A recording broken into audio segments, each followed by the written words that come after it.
ஒரு கரடி இன்றைக்கு பைத்தியமாக பூந்து விளையாண்டு. கிளிநொச்சி மாவட்ட ஒருங்கிணைப்பு குழு கூட்டம் கிளிநொச்சி மாவட்ட திறன்விருத்தி மண்டபத்தில் இன்று நடைபெற்றது.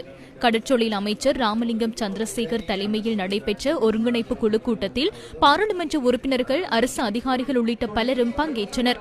கிளிநொச்சி மாவட்டத்தின் திருவையாறு பகுதியில் விவசாய அமைச்சின் கீழ் முன்னெடுக்கப்பட்டுள்ள சிறுதானிய நிலக்கடலை உற்பத்தி அபிவிருத்தி திட்டம் தொடர்பில் பாராளுமன்ற உறுப்பினர் அர்ச்சுனா இதன்போது கேள்வி எழுப்பினார்.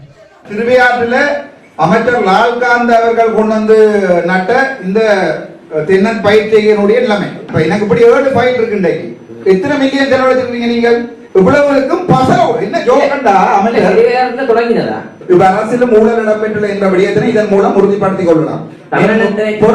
ஒரு கடித வாசிப்படுங்க. இங்கு அமைச்சர் லால்காந்தவினால் தென்னை 5 ஏக்கரில் நாட்டப்பட்டு இன்று அவை அனைத்தும் அழிவடைந்து சிறுவர்கள் விளையாடும் துடுப்பாட்ட மைதானமாக உபயோகிக்கப்படுகிறது.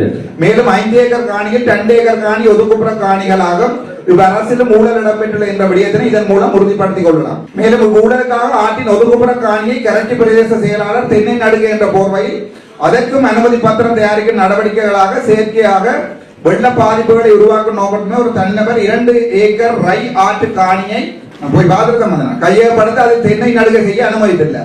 பிறகு இங்க வர இப்படி ஊழல் ஆதாரத்தோட ஆர்டிஐயோட கொண்டு தான் இருக்கிறோம். அப்போ நீங்க என்ன சொல்றீங்க? நீங்க 2 பேருக்கும் ஒரு வழக்கு போட்டிருக்கீங்களா வடக்கு மாநிலத்துல? ஒரு ஊழலை விசாரிச்சிருக்கீங்களா வடக்கு மாநிலத்துல? அதான் பிரச்சனை. நீங்க இதுக்கு ஒரு இன்கொயரி போக. இதன்போது ஒருங்கிணைப்பு குழு கூட்டத்துக்கு இடையூறு விளைவிக்க வேண்டாம் என தெரிவித்து விவசாயிகள் பாராளுமன்ற உறுப்பினர் ராமநாதன் அர்ச்சுனாவுக்கு எதிர்ப்பு தெரிவித்தனர்.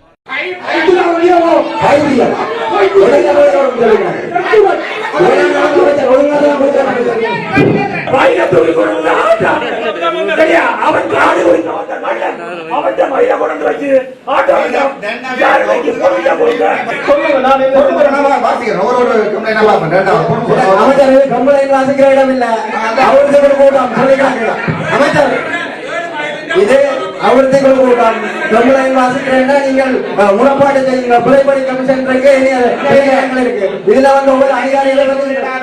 இதனை அடுத்து இவ்வாறான நிலைமை ஏற்பட்டது. போய் என்ன ஆணிய பிடிங்கினாலும் அப்படியே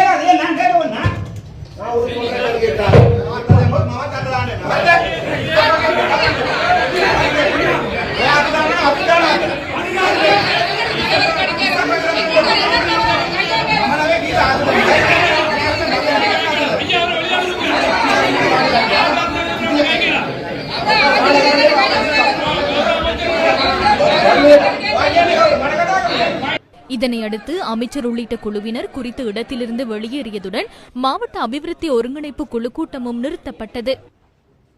தொடர்ந்தும் இந்த கூட்டம் அபிவிருத்தி பற்றி பேசாமல் ஒரு தனி மனிதனுடைய குழப்பத்துக்குரிய கூட்டமாக இது அமைந்திருந்த காரணத்தால் தொடர்ந்தும் ஒவ்வொரு அதிகாரிகளையும் ஒவ்வொருவரையுமே குற்றம் சொல்லுகின்ற கூட்டமாக மாறுவதால் இது ஒரு அபிவிருத்திக்கான கூட்டமாக இல்லை என்பதை உணர்ந்த வகையில் இந்த கூட்டத்திலிருந்து வெளிநடப்பு செய்து நாங்கள் வெளியேறுகிறோம்.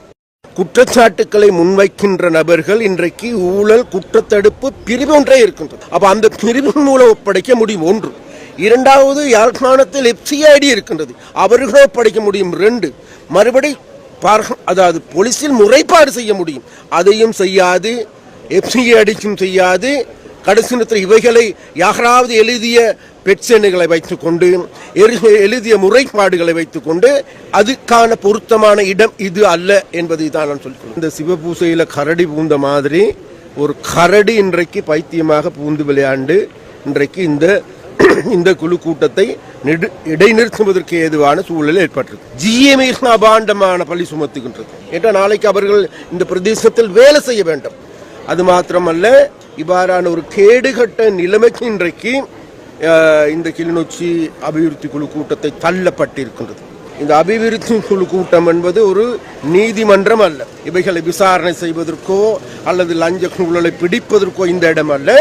இந்த கேடுகட்ட முறையில் செயல்படுகின்ற இந்த அர்ஜுனாவின் செயற்பாடு தொடர்பாக எதிர்வரும் காலங்களிலே இவ்வகாரான கூட்டங்கள் கூடப்படுகின்ற பொழுது நிச்சயமாக அதற்கான முடிவினை எடுப்பதற்கு இன்றைக்கு இந்த கூட்டம் வலுவான சாட்சிகளை சேர்த்திருக்கின்றது என்றே நாங்கள் கூற வேண்டும். இன்னும் ஒரு தினங்களில் இந்த கூட்டத்தை மீண்டும் கூடி இந்த அபிவிருத்தி திட்டங்களை முன்னெடுப்பதற்கான ஏதுவான நடவடிக்கைகள் எடுப்போம் என்பதை மக்களுக்கு தெரிவித்துக் கொள்கிறோம்.